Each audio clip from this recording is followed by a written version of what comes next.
హనుమద్ వ్రతం ఎప్పుడు వస్తుంది అంటే మార్గశీర్ష మాసంలో శుక్లపక్షంలో వచ్చేటటువంటి త్రయోదశి నాడు హనుమద్ వ్రతం చేస్తారు. హనుమద్ వ్రతం ఎందుకు చేస్తారు? సత్యనారాయణ స్వామి వారి వ్రతం చేసినట్టు హనుమద్ వ్రతమునకు కూడా కల్పం ఏదైనా ఉందా? కల్పము అంటారు. బాగా జ్ఞాపకం పెట్టుకోండి మీరు ఆ మాట. మీరు ఎప్పుడైనా ఒక కల్పము ఉన్నదనుకోండి, కల్పము ఉంటే అది వైదికము అని గుర్తు. మీకు ఎక్కడో ఆ పద్ధతిని ఋషులు నిర్దేశించారు. ఆ ఋషులు నిర్దేశించిన పద్ధతిలో జరిగిన దానిని కల్పము అంటారు. సత్యనారాయణ స్వామి వారి వ్రతం చేస్తున్నారు అనుకోండి, కల్పోక్త ప్రకారేణ అంటారు. అంటే కల్పము ఎలా చెప్పిందో అలా చెయ్యాలి.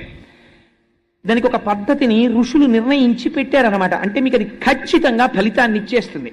హనుమద్ వ్రతమునకు కూడా కల్పము ఉన్నది.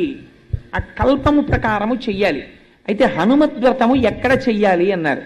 అసలు యథార్థమునకు హనుమద్ వ్రతం ఎక్కడ చెయ్యాలో తెలుసా అండి?